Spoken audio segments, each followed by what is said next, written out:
you say? What's so interesting about exile? Well, I'm kind of glad you asked. Exile is a state of being, a state of our condition that I think the church in America, but really around the world, but we sense it acutely here in America. This is where I think we find ourselves today. We're no longer what we once were in terms of our status and our position within the culture, and we're trying to figure out who we are and what our identity is. And this series, which unpacks some of that contemporary situation we find ourselves in, is important for a couple of reasons. And these reasons I'd like to talk with you about in the next few minutes. The first reason is the church needs to find, this is the church in general, needs to find a new way to engage with culture. Now, some of the strategies that we've used in the past, I think you can give the names accommodation, domination, and fortification. What do I mean by those ideas? What I mean by fortification is the church has sort of dug in. We've kind of developed bunkers, we've developed a bunker mentality, and the goal is to remain pure from the world, disconnected, you might say. But in our church communities or in our religious settings, we maintain the purity that God calls us to. So there's something that's really right about fortification, but there's also something that's really wrong about fortification, and that is the disconnectedness that it's led us to sort of engage in. So it's really hard to love your neighbor as yourself if you're disconnected from your neighbor and you don't really have any real relationship with your neighbor. A second sort of challenge that we've had is this domination mentality. And basically what that means is that we remember the sort of privileged place the Christian faith has had in North American culture for, say, the last 200-300 or maybe even more years. And we sort of rest on that.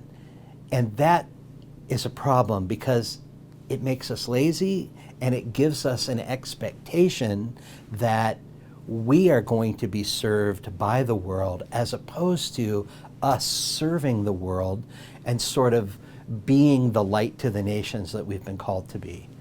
There's another real problem that we have when we sort of think in domination terms, and that is we resent the place, not being in the place that we once were, sort of culturally speaking.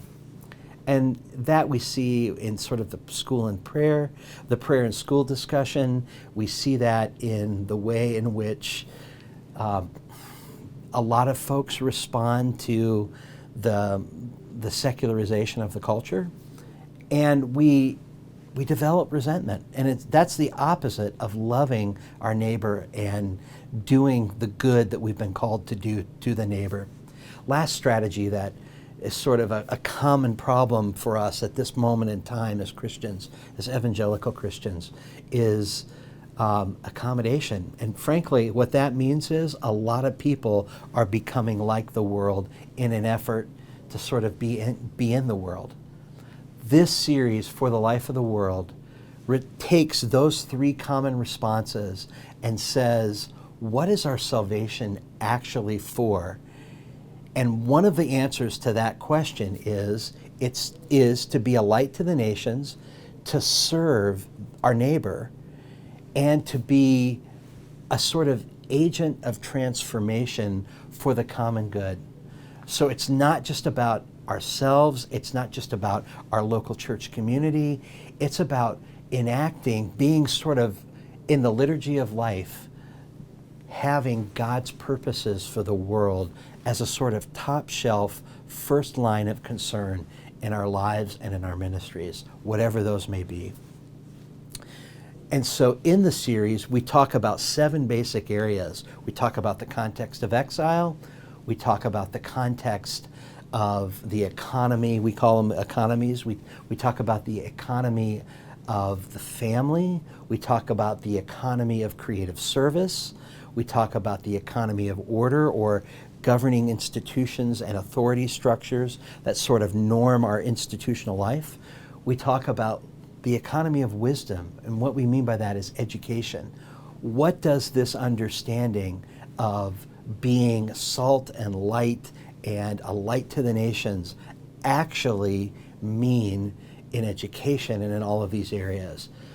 What about the economy of beauty and wonder and the role of art in shaping the imagination and in becoming more attuned to God's purposes in creating things beautiful and good and having that orientation toward a larger end? That's a huge concern that's been neglected in evangelical circles. And finally, what about the church? What does all of this mean for how we do church, how we think about church, for the consummation that's coming, the brokenness that we live in right now? How do we deal with these tensions? This series really is all about trying to figure out what it means to be in the world, but not of the world. And as a result, we think there's a couple of key ideas that have been neglected. One of those is the idea of God's oikonomia, God's divine economy of all things, and how that there's a big picture perspective that we've been missing, and it's a compelling vision. It's really a missional vision that propels us outward and upward, and it sort of provides that purpose to our lives and to all the work that we've been called to. That's one big idea. Another big idea is the fact that we're in exile, that this place that we've always known, maybe it's our local community, maybe it's the United States, maybe it's the Western world, that it's actually not the home we have always thought of it as, and that we're beginning to feel increasingly estranged from. What do we do with this? What do we do with the anxiety that we have as believers that sort of wells up in us when we feel like strangers in a strange land and when we don't feel at home like we once did? I think there's productive things that can happen with that, and there are unproductive things that can happen with that. Some that are missionally sort of propelling, and some that are missionally retarding. And that's partly what this series is an attempt to address. How do we harness the energy that comes from this anxiety and yet at the same time stay focused on the big picture? A lot more could be said about the series, but in the end, what we're trying to do is start a conversation. We're trying to rekindle the Christian imagination about God's big picture purposes in the world.